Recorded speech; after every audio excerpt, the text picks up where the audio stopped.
தமிழரம் நேயர்களுக்கு அன்பு வணக்கம். மீண்டும் உங்களை சந்திப்பதில் மிகுந்த மகிழ்ச்சி. இன்றைக்கு நம்மிடையே ஃபாதர் ஜெகத்கஸ்பர் அவர்கள் இணைந்திருக்கிறார். வாருங்கள் நேயர்களே, ஃபாதர்கிட்ட பேசலாம். வணக்கம் ஃபாதர். வணக்கம் ஃபாதர். கிட்டத்தட்ட ஒரு 54 ஆண்டுகளுக்கு பிறகாக திரும்ப ஒரு போர் ஒத்திகையை நோக்கி இந்தியா நகர்ந்திருக்கிறது. இந்த காஷ்மீர் தீவிரவாதிகள் தாக்குதலுக்கு பின்னால் ஒரு போரை நோக்கி இந்தியா செல்லுதோ அப்படிங்கிற ஒரு அச்சத்தை அது ஏற்படுத்தி இருக்கிறது. உங்களுடைய முதற்கட்ட பார்வை. போரை நோக்கி நகர்வது போல் தெரிகிறது. ஆனால் அமைதியை விரும்புகிறவர்கள், போருக்கு அடிப்படையில் எதிரானவர்கள், இந்த போர் தேவையா இல்லையா என்பதை விட இந்த போரினால் நமக்கு நடக்கப் போவது அதிக நன்மையா அதிக தீமையா என்கின்ற கேள்வியை கேட்க வேண்டும். முதலில் தெளிவுபடுத்தி விடுவோம். நடந்த பஹல்காம் தாக்குதல் என்பது மிகவும் கொடூரமானது, குரூரமானது, எந்த மனித அடிப்படைகளிலும் ஏற்றுக்கொள்ளப்பட முடியாதது. அவர்கள் தண்டிக்கப்பட வேண்டும், நீதியின் முன் நிறுத்தப்பட வேண்டும் என்பதில் மாற்று கருத்துக்கு இடமே இல்லை. ஆனால் முந்தைய நான் பதிவில் சொன்னதைப் போல இது மிக துல்லியமாக திட்டமிடப்பட்டிருக்கிறது. திட்டமிட்டவர்களினுடைய நோக்கம் கூட இந்தியாவுக்குள் ஒரு மதவெறி சூழலை உருவாக்க வேண்டும். இது கவனத்தில் வைத்துக் கொள்ள வேண்டும். ஆண்களும் பெண்களும் தனியாக பிரிக்கப்பட்டு உங்கள் மதம் என்ன என்று கேட்டு அவர்களை படுகொலை செய்கிறார்கள் என்றால் அதனுடைய நோக்கம் இந்தியாவில் ஒரு மதவெறி சூழலை உருவாக்க வேண்டும். அதுதான் பாகிஸ்தானினுடைய விருப்பமாக இருக்கிறது, அல்லது பாகிஸ்தானினுடைய ப்ராக்சிஸ் என்று சொல்லுவோம். அது லஷ்கர்-இ-தொய்பாவாக இருக்கலாம், அவர்களினுடைய கிளை அமைப்பாக வந்திருக்கிற த ரெசிஸ்டன்ஸ் ஃபோர்ஸாக இருக்கலாம். அந்த அவர்களினுடைய நோக்கம் என்பது மிக தெளிவாகவே அந்த தாக்குதலில் தெரிகிறது. அதற்கு நாம் ஃபாலிங் இன்டு த ட்ராப் என்று சொல்லுவோம்ல, அவர்கள் விரிக்கின்ற ஒரு வலையில், அவர்கள் விரிக்கின்ற ஒரு திட்டத்திற்குள் நாம் செல்கிறோமா என்ற கேள்வியை நாம் கேட்க வேண்டும். முக்கியமாக கேட்கப்பட வேண்டியது, ஏன் நாம் பாதுகாப்பு ஏற்பாடுகளில் தவறினோம்? இப்போ இதுவரை எந்த தாக்குதல் நடந்தாலும், அது மும்பை தாக்குதலாக இருக்கலாம், அல்லது கார்கில் ஊடுருவலாக இருக்கலாம், கார்கிலே விடுங்களேன், பாராளுமன்ற தாக்குதலாக இருக்கலாம், அந்த பயங்கரவாதிகள் சுற்றி வளைக்கப்பட்டார்கள், அவர்களோடு நமது பாதுகாப்பு படையினர் மோதினார்கள், இரு தரப்பிலும் இழப்புகள் நிகழ்ந்தது. குறைந்தபட்சம் துரிதமாக விரைந்து வந்து அந்த பயங்கரவாதிகளை எதிர்கொள்கின்ற அளவுக்கேனும் பாதுகாப்பு ஒழுங்குகள் சரியாக இருந்தன. ஆனால் இந்த தாக்குதலில் இவ்வளவு ஒரு வெளிப்படையாக எளிதாக பயங்கரவாதிகள் வந்து அப்பாவிகளை கொன்றுவிட்டு they went back unchallenged. அவர்கள் பாதுகாப்பாக திரும்பி சென்றிருக்கிறார்கள். அப்படி என்றால் நமது பாதுகாப்பு ஏற்பாடுகளை பற்றி கேள்விகளும் கேட்க வேண்டும், அதற்கு பொறுப்பும் ஏற்க வேண்டும். இல்லை, இது மிக மிக மோசமான பாதுகாப்பு குறைவு. இன்னொன்று, நான் சொன்னதைப் போல மதவெறி சூழல் உருவாக்க வேண்டும் என்பது மட்டுமல்ல, காஷ்மீரினுடைய பொருளாதாரம் வளர்ந்துவிடக்கூடாது என்றுதான் அவர்கள் திட்டமிட்டிருக்கிறார்கள்.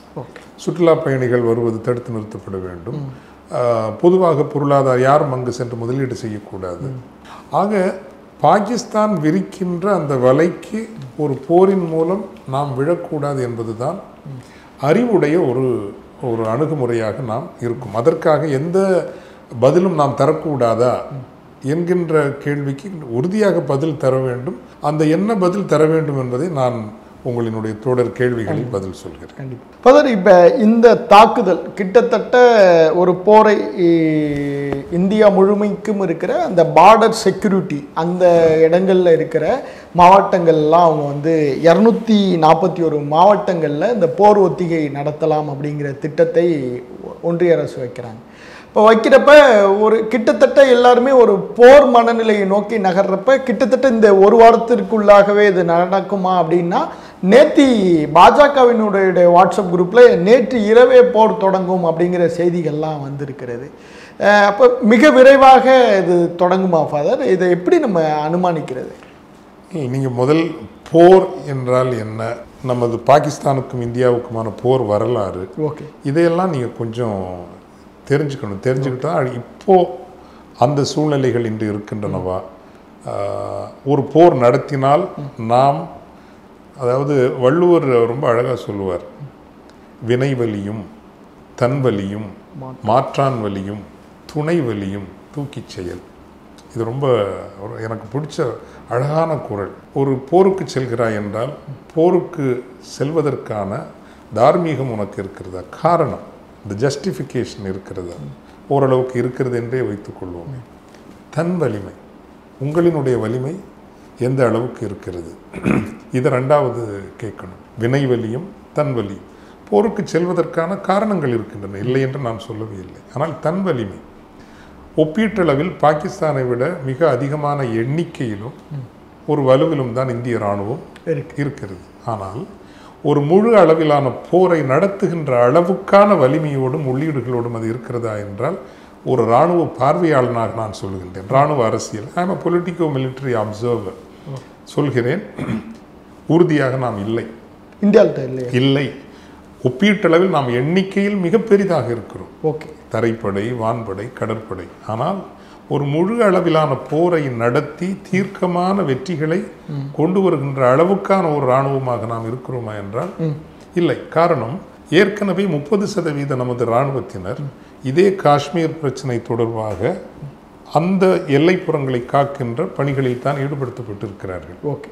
இன்னொரு 30%-தினர் வடகிழக்கு பகுதிகள் சீனாவிற்கு அஞ்சி அல்லது சீனாவினுடைய அச்சுறுத்தலை கண்டு ஏற்கனவே நாம் 60% இராணுவத்தினர் they are already pinned down. Okay. இன்னும் இருக்கிற 40%-தினர் ஒரு போருக்கான முழு ஆயத்த நிலையில் இருப்பார்களான்னு எனக்கு தெரியாது. ஆனால் தான் நான் தன் வலிமைன்னு சொல்லுவேன். வினை வலியும் தன் வலியும் மாற்றான் வலியும். இப்போ மாற்றான் வலிமை, பாகிஸ்தானினுடைய இராணுவம் என்பது நம்மை விட வலிமையில் குறைந்தது தான். அதில் மாற்று கருத்துக்கு இடமே இல்லை. ஆனால் ஒரு வியப்பூட்டும் தன்மையை நம்மால் கொடுக்க முடியாது. காரணம், அப்பாவி மக்களை தாக்க வேண்டும் என்று இத்தனை பேரை கொல்வதற்கென்று அவர்கள் பயங்கரவாதிகளை அனுப்பியிருந்தால் அவர்கள் போருக்கான ஆயத்தத்தையும் செய்து வைத்து கொண்டு தான் அவர்கள் அனுப்பியிருப்பார்கள். இதற்கு இந்தியா எதிர் வினை தரும். ஸோ போரில் இந்த சர்ப்ரைஸ் எலமெண்ட்ஸுங்கிறது ரொம்ப முக்கியம். ஓகே. ஒரு ஒரு ஒரு ஆச்சரியமும் அதிர்ச்சியும் தருகின்ற அளவுக்கு நீங்கள் ஒரு தாக்குதலை நடத்துகிற அளவுக்கு. ஸோ அதை நம்ம தரக்கூடிய நிலைமையில் இல்லை. மூணாவது ரொம்ப ரொம்ப முக்கியமானது தன் வலியும் மாற்றான் வலியும் துணை வலியும். இந்த இடத்துல தான் நம்ம ரொம்ப ரொம்ப கேர்ஃபுல்லாக இருக்கணும்னு நம்ம சொல்கிறது.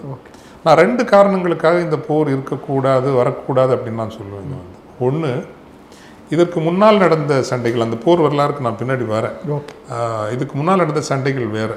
நான் இந்த 2 விஷயங்களுக்கு நான் வர்றதுக்கு முன்னாடி நமக்கும் அவர்களுக்கும் இடையமான போர் வரலாறுங்க 1947 ஆரம்பிச்சிருது. ஒன்று, இந்திய பாகிஸ்தான் பிரிவினை. அது மிக மிக மனிதகுல வரலாற்றில் நிகழ்ந்த ஒரு இரத்தக்களரியான நிகழ்வுகளில் ஒன்று இந்திய பாகிஸ்தான் பிரிவினை. பல கணக்குகள் இருக்கின்றன. 4 லட்சம் பேர் இறந்தார்கள், கொல்லப்பட்டார்கள், 20 லட்சம் பேர் வரை கொல்லப்பட்டிருக்கலாம் என்று கணக்குகள் இருக்கின்றன. அவ்வளவு கொடூரமாக நடந்த ஒரு பார்ட்டிஷன். ஆனால் அந்த பார்ட்டிஷன் அது அப்போவும் ஒரு இஸ்லாமியர்களில் 3/2 பங்கினர் தான் பாகிஸ்தானுக்கு போகிறாங்க, ஒரு பங்கினர் இந்தியாவிற்குள்ளேயே இருந்து விடுகிறார்கள். ஆனால் காஷ்மீருக்கான பிரச்சனைங்கிறது வேறு மாதிரி ஆரம்பிக்குது. இதே 47 எப்படி ஆரம்பிக்குதுன்னா, பிரித்தானியர்கள், பிரிட்டிஷ் கவர்மெண்ட் ஒரு சுதந்திரத்தை கொடுக்கறது பிரின்ஸ்லி ஸ்டேட்ஸாக தானே இருந்தது. அப்போ இந்தியாங்கிறது ஒற்றை நாடாக இல்லை, சிறு சிறு அரசுகளாக இருக்கிறது. அந்த அரசுகளுக்கு ஒரு வாய்ப்பு கொடுக்கறது, பாகிஸ்தானோடு இணைய விரும்புகிறவர்கள் இணைந்து கொள்ளலாம், இந்தியாவோடு இணைய விரும்புகின்றவர்கள் இணைந்து கொள்ளலாம். காஷ்மீரினுடைய தன்மை என்பது பெருவாரியான மக்கள், பெரும்பான்மை மக்கள் இஸ்லாமியர்கள். ஆனால் மன்னராக இருந்தவர் ஹரிசிங் என்கின்ற ஒரு இந்து. காரணம், அன்றைக்கு இவ்வளவு மதப்பகை அங்கே இல்லை. காஷ்மீரியத் நம்ம ஊரில் இருக்கு இல்லைங்களா. இப்போ வன்னியர்களில் கிறிஸ்தவர்களும் இருப்பார்கள், இந்துக்களும் இருப்பார்கள். நீங்கள் உடையார்களில் கிறிஸ்தவர்களும் இருப்பார்கள், இந்துக்களும் இருப்பார்கள். நாடார்களில் கிறிஸ்தவர்களும் இருப்பார்கள், இந்துக்களும் இருப்பார்கள். இங்கே இருக்கக்கூடிய இஸ்லாமியர்களில் 70-80% பேர் முன்னதாக ஒன்றில் ஒரு மறவராகவோ கள்ளராகவோ பள்ளராகவோ பறையராகவோ நாடாராகவோ இருந்தவர் தான் இஸ்லாமியர் ஆகியிருக்கிறார். எல்லோரும் தமிழர் என்கின்ற அடிப்படையில் நாம் ஒன்றாகின்றோம். இதே போலத்தான் காஷ்மீரிலும் காஷ்மீரியத். ஆக ஹரிசிங் என்கின்ற மன்னர், பெருவாரியான மக்கள் இஸ்லாமிய மக்கள். காஷ்மீர் தன்னோடு இணைய வேண்டும் என்று நினைக்கின்ற பாகிஸ்தான் ஒரு ட்ரைபல் ஃபோர்ஸை அனுப்புது. ஓகே. அனுப்புறப்ப ஹரிசிங் மன்னர் இந்தியாவிடம் உதவி கேட்கிறார். சர்தார் வல்லபாய் பட்டேலிடம் உதவி இந்திய இராணுவத்தினுடைய உதவி கேட்கிறார். இந்தியா உதவி அளிக்கிறது. நாங்கள் இராணுவத்தை அனுப்புகின்றோம், ஆனால் போரில் வென்றால் அல்லது எது வந்தாலும் நீங்கள் இந்தியாவோடு இணைய வேண்டும். அந்த நிபந்தனையினுடைய அடிப்படையில் தான் அந்த இப்போ 2 பக்கம் போர் நடக்குது. போரினுடைய கடைசியில் ஒரு பகுதி பாகிஸ்தானுக்கு போகுது. கில்கிட் அங்கிற ஒரு பகுதியும் ஆசாதி காஷ்மீர் பகுதியும் பாகிஸ்தானுக்கு போகுது. ஜம்மு பள்ளத்தாக்கும் காஷ்மீரும் லடாக் பகுதியும் நமக்கு வருது. இது தான் லைன் ஆஃப் கண்ட்ரோலுங்கிற அந்த பகுதியை உருவாக்குது. அப்போவும் வந்து ஐக்கிய நாடுகள் அவை உருவாக்கப்பட்டு 48வது தீர்மானம்னு நினைக்கிறேன் நான். வந்து 48வது ஒரு தீர்மானம் அந்த போரை ஒரு முடிவுக்கு கொண்டு வந்து அந்த லைன் ஆஃப் கண்ட்ரோலை அக்செப்ட் பண்ணி 2 தரப்பும் முடிக்கிறாங்க. 47க்கு பிறகு 1965 வந்து ஆப்ரேஷன் ஜிப்ரால்டர்னு அப்பவும் பாகிஸ்தான் தான் வம்புக்கு வருது. அது உன்மத்தமான போர், மிக மிக கடுமையான போர். 17 நாட்கள் நடந்த அந்த போர். அது இருதரப்பிலும் கடுமையான இழப்புகள். ஆனால் அமெரிக்காவும் ரஷ்யாவும் தலையிட்டு இந்த தாஷ்கண்ட் ஒப்பந்தத்தின் மூலமாக அந்த போர் முடிவுக்கு கொண்டு வரப்படுகிறது. 71 போர் மிக முக்கியமானது. 1971 2 பரப்பிலும் நடக்கிறது. பாகிஸ்தானுக்குள் ஒரு உள்நாட்டு சிவில் வார் சூழ்நிலை இருக்குது. கிழக்கு பகுதியில், ஈஸ்ட் பாகிஸ்தானில், அதான் இன்றைக்கி இருக்கிற வங்காளதேசம்னு எளிமையாக சொல்லுவாங்க. அடிப்படையில் தலைவர்களுக்கு இடையே நடந்த வேறுபாடும் சமூக அளவிலான வேறுபாடுகளும். நீங்கள் பங்களாதேஷ் இன்னைக்கு பார்த்தீங்கன்னா நம்மள மாதிரி தான் இருப்பாங்க, திராவிடர்களை போல தான் அவங்க இருப்பாங்க. ஆனால் பஞ்சாப் சிந்து பகுதியில் உள்ளவங்க அந்த ஆரிய வழி வரக்கூடிய அந்த வடிவத்தில் இருப்பாங்க. யஹியா கான், ஷேக் முஜிபுர் ரஹ்மான் இந்த கிழக்கு பாகிஸ்தான். அந்த பக்கம் நீங்கள் பார்த்தீங்கன்னா இல்லை சாரி இந்த பக்கம் வந்து ஷேக் முஜிபுர் ரஹ்மான், அந்த பக்கம் யஹியா கான் அண்ட் ஜுல்ஃபிகர் அலி பூட்டோ. ஏறக்குறைய 1 கோடி பேர் அகதிகளாக இந்தியாவுக்குள்ளே வராங்க. இப்போ வலுவான தலைமை இந்தியாவுக்கு இருந்தது இந்திரா காந்தி அவர்கள். முக்தி வாகினிங்கிற ஒரு போராளி குழு இருந்து உருவாக்கப்படுகிறது. 71 வார் டெஃபினட்டிவாக முடியுது. எப்படின்னா பங்களாதேஷ்ங்கிற ஒரு நாடு தனியாக மாறுகிறது. பாகிஸ்தான் 2ஆக பிரிக்கப்படுகின்ற ஒரு போர் தான் 1971 நடந்த அந்த போர். அதில் தான் ஷிம்லா அக்ரிமெண்ட் நடக்குது. இந்த பக்கம் வெஸ்டர்ன் சைடில் பிடிச்ச பகுதிகளெல்லாம் இந்தியா திருப்பி கொடுத்துருது. அதுக்கப்புறம் உங்களுக்கு தெரியும் 2 வகையான போர். அப்பப்போ வந்து நீங்கள் கார்கில் யுத்தம் நடந்தது. அது 1999 நினைக்கிறேன். நிறைய ஊரி தாக்குதல் அப்படி இப்படின்னு. அப்புறம் ப்ராக்சி வார ஆரம்பிக்கிறாங்க. ப்ராக்சி வாரன்னா நேரடியாக சண்டைக்கு வராமல் இந்த மாதிரி லஷ்கர் தொய்பா, ஜெய்ஷ் இ முகமது இப்படி போராளி அல்லது பயங்கரவாத குழுக்களை உருவாக்கி போரை நடத்துவது என்கின்ற இதுக்கு வராங்க. கார்கில் யுத்தத்திலையும் நம்மளை கடுமையான இழப்புகள், 2 தரப்புக்கும் இழப்புகள். ஆனால் அதில் அந்த நேரம் நம்மளை காப்பாற்றினது வந்து அமெரிக்கா தான் அந்த டைமில். இல்லைன்னா நம்ம வந்து பெரிய பின்னடைவு அதில் சந்திச்சிருப்போம். ஏன்னா கார்கில் வந்து மேலேருந்து அவங்க சண்டை பிடிக்கிறாங்க. சியாச்சினுக்காக சண்டை நிறைய காலமாக நடந்தது. அதில் நமக்கு அட்வான்டேஜ் கிடைச்சிதுன்னு வச்சுங்க. இப்படி தொடர்ந்து இது நீங்கள் நடந்துகிட்டே இருக்குது. இதெல்லாம் முடிஞ்சு இப்போ நம்ம வருவோம். இந்த போர் நம்மளால் வெற்றி பெற முடியுமா, முடியாதா, இது தேவையா இல்லையா அப்படின்னு பார்க்குறப்போ களநிலையில் 2 வித்தியாசங்கள் இருக்குங்க. நான் முதல்ல சொன்ன மாதிரி இந்தியாவினுடைய இராணுவம் வந்து வலிமை மிக்கது தான். ஆனால் ஒரு முழு போரை வெல்கின்ற அளவுக்கு அது வலிமை மிக்கது அல்ல. காரணம், அதனுடைய 60% இராணுவத்தினர் ஏற்கனவே எல்லைகளை காத்தாக வேண்டிய ஒரு கட்டாயத்தில் தான் இருக்கிறார்கள். நம்பர் 1. நம்பர் 2, சீனாங்கிற ஃபேக்டர் பழைய யுத்தங்களில் இல்லை. இன்றைக்கு சீனாங்கிற ஃபேக்டர் இருக்குது. 2 மிகப்பெரிய திட்டங்களில் சீனா முதலீடு செய்திருக்கிறது பாகிஸ்தானுக்குள். ஒன்று சீனா பாகிஸ்தான் எக்கனாமிக் காரிடர், மிக billions and billions of dollar அதில் அது முதலீடு செய்திருக்கிறது. இன்னொன்று பெல்ட் அண்ட் ரோடு இனிஷியேட்டிவ்.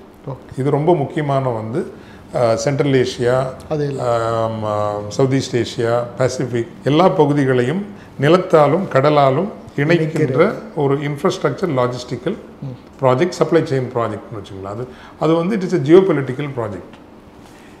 ஒரு முழுமையான போருக்கு செல்கிற போது ஏதோ ஒரு வகையில் இந்த திட்டங்கள் பாதிக்காமல் அந்த போரை நடத்த முடியாது. அப்படி பாதிக்கிற நிலைமை வந்தால் நேரடியாகவோ மறைமுகமாகவோ சீனா பாகிஸ்தானுக்கு ஆதரவாக களம் இறங்கும். இது நமக்கு மிக மிக ஒரு எதிர்பாராத சூழ்நிலைகளை உருவாக்கும். மிக கவனமாக இருக்க வேண்டிய ஒரு தன்மை. அதைவிட முக்கியமாக 2 நாடுகளுமே இப்போது அணு ஆயுதம் வைத்திருக்கிற நாடுகள். அணு ஆயுதம் வைத்திருக்கிற நாடுகள் போருக்கு வருகிற போது எண்ட் கேம்னா என்ன? What is the end game? முழு அளவிலான போருக்கு நீங்கள் செல்கிறீர்கள் என்றால், அணு ஆயுதங்களை வைத்துக்கொண்டு செல்கிறீர்கள் என்றால், அது அணு ஆயுதமாக போராக முடிந்தால், அந்த அளவு கொண்டு வரப்பட்டால் அந்த விளைவுகளுக்கு யார் பொறுப்பேற்பது? ஸோ த எண்ட் கேம்ங்கிறது மற்ற போர்களைப் போல அல்ல. இந்த போரினுடைய தன்மை மாறுபட்டது. அதனால தான் நீங்கள் தயவு செய்து இந்த போர் வெறி பிடித்து சுற்றாதீர்கள். ஆனால் ஒரு அணு ஆயுத போரில் யாரும் வெற்றி பெறப் போவதில்லை. அதன் விளைவுகளிலிருந்து பொருளாதார ரீதியாகவும் சமூக ரீதியாகவும் இயற்கை ரீதியாகவும் நாம் மீண்டெழுந்து வருவதற்கு 20-30 ஆண்டுகள் ஆகும். அது மட்டுமல்ல, நமது பொது பாதுகாப்பு நிலையை அது சீர்குலைத்து விடும். மூன்றாவதாக, நீங்கள் பாராளுமன்ற தாக்குதல், இன்னைக்கு பாகிஸ்தான் ஒரு பலவீனமான நிலையில் இருக்கிறது என்றால் அதற்கு காரணம் நம்முடைய செயற்பாடுகள் அல்ல. நாம் வளர்ந்திருக்கிறோம் என்பது வேறு. ஆனால் பாராளுமன்ற தாக்குதலுக்கு பிறகும், குறிப்பாக மும்பை தாக்குதல்களுக்கு பிறகும் FAT என்னதோ ஒரு இதை உலக நாடுகள், குறிப்பாக அமெரிக்கா தான் அதை கொண்டு வந்தது. பயங்கரவாதத்திற்கு ஆதரவு தெரிவிக்கின்ற நாடுகளை இந்த ஃபினான்ஷியல் வாட்ச் லிஸ்ட்டில் போடுவாங்க. அவங்க உலக வங்கியிலோ IMFல எல்லாம் கடன் எல்லாம் வாங்க முடியாது. உலக அளவில் பெரிய அளவு நிதி உதவி, அதுதான் பாகிஸ்தானை ஓரளவுக்கு பணிய வைத்ததை தவிர நமது போர்கள் இல்லை அல்ல. இப்போ நடத்தப்பட்ட நீங்கள் பாலக்கோடு சர்ஜிக்கல் ஸ்ட்ரைக்கெல்லாம் நடத்தினாங்கல்ல, சும்மா அதெல்லாம் நத்திங். இப்போ லாஸ்ட் டைம் நடத்துனாங்க. தேர்தலில் வெற்றி பெறுவதற்கும் இங்கே இருக்கிற முட்டாள் ஜனங்களுக்கு இந்த முறுக்கேற்றி விட்டு இது ஒரு அருவருப்பான பசி, அருவருப்பான போர் பசியை உருவாக்குவதற்குத்தான் நீங்கள் இந்த சர்ஜிக்கல் ஸ்ட்ரைக்கு. இதனால் எத்தனை பேர் செத்தாங்க, என்ன இப்போ நீங்கள் உங்களுக்கு இந்த போரினுடைய நோக்கம் என்னவாக இருக்கணும்? பயங்கரவாதத்தை முடிவுக்கு கொண்டு வருவது இல்லையா? பாகிஸ்தான் தொடர்புடைய பயங்கரவாதத்தை முடிவுக்கு கொண்டு வருவதுதான் ஒரு போரினுடைய இலக்காக இருக்க முடியும். உங்களால் நீங்கள் சர்ஜிக்கல் ஸ்ட்ரைக் நடத்தினீங்க, உள்ளே போய் தாக்கிட்டு வந்தீங்க, பயங்கரவாதம் முடிஞ்சு போச்சா? முடியல, முடியல, இனியும் முடியாது. ஆனால் என்ன நடந்தது? பாகிஸ்தான் இன்றைக்கு ஒரு பலவீனப்பட்ட நாடாக மாறுவதற்கு காரணம் இந்தியா அப்போது, குறிப்பாக மன்மோகன் சிங் அவர்களுடைய தலைமையில் ராஜதந்திர முயற்சிகளை மிக தீவிரமாக மேற்கொண்ட காரணத்தினால் பாகிஸ்தான் உலக அளவில் தனிமைப்படுத்தப்பட்டது. உலக அளவில் தனிமைப்படுத்தப்பட்டு அது இன்னும் தொடர்கிறது. அது எழுந்து வர முடியல. அப்போது நீங்கள் ஒரு ஸ்ட்ராட்டஜிக் டிட்டரண்ட்டுங்கிறது, பயங்கரவாதத்தை தடுத்து நிறுத்த வேண்டும் என்றால் நாடு முழுவதும் போர் முழக்கத்தை உருவாக்கி போர் மனநிலைக்கு மக்களை கொண்டு வந்து முழுமையாக நீங்கள் வெல்ல முடியாத ஒரு போருக்கு, அல்லது அது ஒரு ஒரு ஒரு ஒரு நியூக்ளியர் அணு ஆயுத யுத்தத்திற்கு இட்டு செல்கிற, அல்லது சீனாவோடும் ஒரு மோதலுக்கு இட்டு செல்கிற ஒரு போரை நீங்கள் நடத்த முடியாது என்பது ஒரு இராணுவ அரசியல் பார்வையாளனாக என்னுடைய கருத்து. என்றால் என்ன நாம் செய்ய முடியும் அல்லது என்ன செய்யக்கூடாது? எனக்கு என்னமோ இப்போ நடத்துகிற கட்டாயம் ஏதோ தாக்குதல் நடத்துவாங்க. ஆமாம் சார், தாக்குதல் நடத்துவாங்க. இது ஒரு பாலக்கோடு மாதிரி தான் இருக்கும்னு சொல்கிறாங்க சார். அப்படி தான் இருக்கும். அப்போது இதில் மூணு விஷயம் இருக்குங்க. ஒன்று பயங்கரவாதத்தை தடுத்து நிறுத்துறது, இன்னொன்று அவனும் போருக்கு வராமல் இருக்க மாட்டான்ல, அதை எதிர்கொள்கிறது. இந்த ரெண்டையும் நீங்கள் எப்படி பண்ண போகிறீங்கிறதும் அது எந்த இடத்துல முடியும். அதனால தான் உலக நாடுகள் யாரும் இப்போவாது நமக்கு உலக நாடுகள் முழுவதும் நம்மோடு இருக்கின்றன. ஆமாம், பயங்கரவாதிகள் தண்டிக்கப்பட வேண்டும், பாகிஸ்தான் மீது வேறு நடவடிக்கைகள் எடுக்கணுங்கிறதுல அவங்க. ஆனால் ஒரு போருக்குங்கிறது யாருமே ஆதரவு தெரிவிக்கலை. ஸோ இந்த உலக ஆதரவையும் நாம் இன்னைக்கு இழந்து விட கூடாது. ஸோ என்னையே கேட்டால் நான் என்ன சொல்லுவேன் அப்படின்னா, இதுக்கெல்லாம் அடிப்படை காரணமாக இருக்கிறது இந்த லைன் ஆஃப் கண்ட்ரோல் ஒரு அடிப்படை காரணம். ஓகே, இப்போ லைன் ஆஃப் கண்ட்ரோல்னால் யார் வேணாலும் உள்ளே வரலாம், யார் வேணாலும் உள்ளே போகலாம். நீங்கள் ஒருத்தருடைய கண்ணை மூடி, கண்ணுக்கு மறைஞ்சிட்டு நீங்கள் உள்ளே வரலான். I think is high time line of கண்ட்ரோலை ஒரு அப்சல்யூட் பார்டர். ஓகே, இனிமேல் இதுவரை இருக்கிற நாங்கள் POKக்கும் வரப்போகிற இது இல்லை. இந்தியாவுக்கு பாகிஸ்தான் ஆக்குபைடு காஷ்மீருக்குள்ளே வராது. ஆசாதி காஷ்மீர் அண்ட் அந்த கில்கிட் பல்டிஸ்தான் பகுதிக்கு வராது. அதே மாதிரி நீங்கள் ஜம்மு பள்ளத்தாக்கு, காஷ்மீர், லடாக் பகுதிக்கு நீங்கள் வரக்கூடாது. இதுதான் இன்னைக்கு இருக்கிற லைன் ஆஃப் கண்ட்ரோல் தான் அப்சல்யூட் சாவரின் பார்டர். அப்படின்னு வரப்போவே நீங்கள் மதில் கட்டவோ சுவர் எழுப்பவோ யாரும் வர முடியாது. இன்னும் முழுமையான பாதுகாப்பு ஒழுங்குகள் நீங்கள் செய்யலாம். ஒன்று. ரெண்டாவது, தெர் இஸ் காஷ்மீர் கொஸ்டின் ஒன்று இருக்குது. ஓகே, நீங்கள் காஷ்மீரை வந்து இந்திய இராணுவத்தினுடைய 30% இராணுவத்தினரை கொண்டு வந்து இராணுவத்தினரை கொண்டே நீங்கள் பண்ணலான்னா இதான் நடந்துட்டு இருக்கும். நீங்கள் 370வது ஆர்டிகிள் 370 இது பண்ணீங்க. இங்கே இருந்து அவங்க என்ன சொல்கிறாங்க, காஷ்மீர் பகுதிக்கு நீங்கள் டெமோகிராஃபியை மாற்றக்கூடாது, அந்த எங்களினுடைய நிலப்பரப்பினுடைய மக்கள் இருப்பு தன்மை மாற்றக்கூடாது. இந்த அடிப்படை அரசியல் பிரச்சனைகளுக்கு அங்கு இருக்கக்கூடிய தேர்ந்தெடுக்கப்பட்ட அரசின் மூலமாக உமர் அப்துல்லா அரசை நீங்கள் வலுப்படுத்தி அவர்கள் வழியாக நீங்கள் முயற்சி எடுத்து ஜம்மு இன்னும் ஸ்டேட் அந்தஸ்து நீங்கள் கொடுக்கல, மாநில தகுதியை கொடுக்கல. அரசியல் தீர்வாக ஒரு பிரச்சனையை நீங்கள் முடிவுக்கு கொண்டு வராமல் இராணுவ ரீதியாக நீங்கள் கொண்டு வர முடியும்னா உங்களுக்கு பீகார் எலெக்ஷனை வின் பண்ணலாம், ஒருவேளை அடுத்த எலெக்ஷனை நீங்கள் வின் பண்ணலாம். ஆனால் பயங்கரவாதத்தை நிறுத்த முடியாது, போர் சூழலை நிறுத்த முடியாது, மிக பெரும் அழிவுகளுக்குத்தான் நீங்கள் நடத்தி செல்வீர்கள் என்பது என்னுடைய எளிய எச்சரிக்கையாக. கண்டிப்பாக. இப்போ இந்த ரஷ்யா அப்புறம் அமெரிக்காவோட ஸ்டாண்ட் கிட்டத்தட்ட இந்தியாவுக்கு ஆதரவான நிலைப்பாடு தான் இருக்குமா? இந்தியா மீது நடத்தப்பட்ட தாக்குதலை அவர்கள் மிக மிக மிக ஒரு ஒரு உண்மைத்தன்மையோடு புரிந்து கொள்கிறார்கள். அந்த தாக்குதலை ஏற்கவில்லை. பயங்கரவாதிகள் தண்டிக்கப்பட வேண்டும். அந்த பயங்கரவாதத்திற்கு பாகிஸ்தான் துணை புரிந்திருந்தால் பாகிஸ்தானும், இப்போ நான் சொன்னேன் இல்லைங்களா, பாகிஸ்தான் இன்று இருக்குவார நிலைக்கு கொண்டு வரப்பட்டது இந்தியாவுடைய இராணுவ பலத்தினால் அல்ல, உலக அளவில் அதன் மீது கொண்டு வரப்பட்ட பொருளாதார நெருக்கடிகளால் தான் அது வந்து இந்த அளவு கொண்டு வரப்பட்டது. அதே போல் டிட்டரன்ஸுங்கிறதே அதுதான். அந்த டிட்டரன்ஸ் ஒரு பக்கம் நமக்கு நியூக்ளியர் வார் இருக்கனால அவன் நேரடி சண்டைக்கு இனிமேல் வரமாட்டாங்க. ஆனால் நீங்களும் சண்டைக்கு போனீங்கன்னா அது நியூக்ளியர் வாரில் போய் முடியக்கூடும். ஸோ இன்றைக்கு அமெரிக்காவோ ரஷ்யாவோ ஆதரவு என்பது இந்தியாவுக்கு எதிராக நடத்தப்பட்ட தாக்குதலில் நம்மோடு நிற்கிறார்கள். நாம் ஒரு போருக்கு புறப்படுவதற்கு எந்த நாடும் நமக்கு ஆதரவாக இல்லை. ஒருவேளை ஒரு நெருக்கடி ஏற்பட்டால் நம்மை காப்பாற்றுவதற்கு எந்த நாடும் வரப்போவதும் இல்லை. அதனால்தான் போருக்கு செல்லாமல் இருப்பது சரியானது.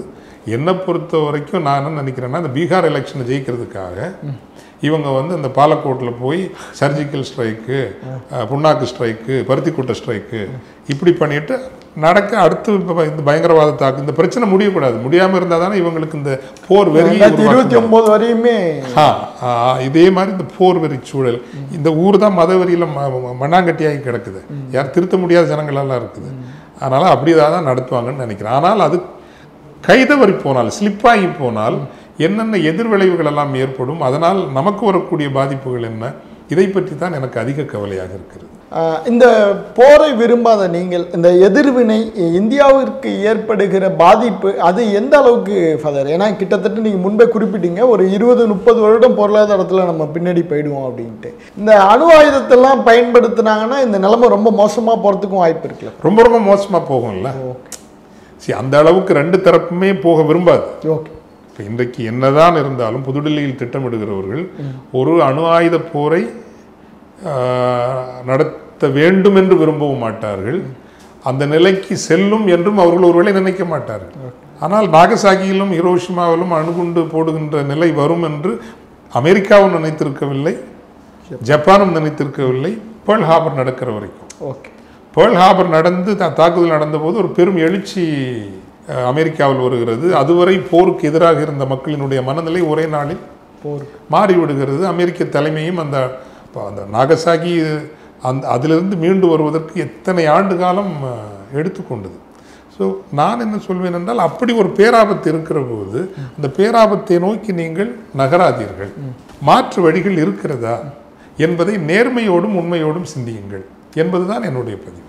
இப்போ இந்த போர் சூழல் கிட்டத்தட்ட ஒரு தேர்தலை நோக்கிய எனக்கு அப்படிதான் படுதுங்க. தேர்தல் குறிப்பாக பீகார் தேர்தலை வெல்வதற்கு இவங்க ஆனால் என்ன எனக்கு இன்னும் நம்பிக்கை இருக்குது, நாட்டில் உள்ள மக்கள் வடக்கில் எப்படி இருக்காங்கன்னு தெரியல, நமக்கு இந்த வடக்கன்ஸே புரிஞ்சுக்க முடியல. ஆனால் சவுத்தில் எல்லாம் அப்படிலாம் இவங்க எதிர்பார்க்குற ஒரு ரிசல்ட்டு வரல. அப்படியெல்லாம் ஏதோ போர் வெறி பிடிச்சு பிஜேபி நடத்துகிற கூட்டங்களிலே அப்படி ஒன்றும் உணர்வெடிச்சியோட யாரும் இங்கே கலந்துக்கிற மாதிரி தெரியல. போர் வெறி வேண்டாம், பயங்கரவாதத்தை எதிர்கொள்வதற்கு பன்முக வழிகள் இருக்கின்றன, அந்த வழிகளில் எதிர்கொள்வோம் அப்படிங்கிறது தான் என்னுடைய கருத்து. நன்றி சார்.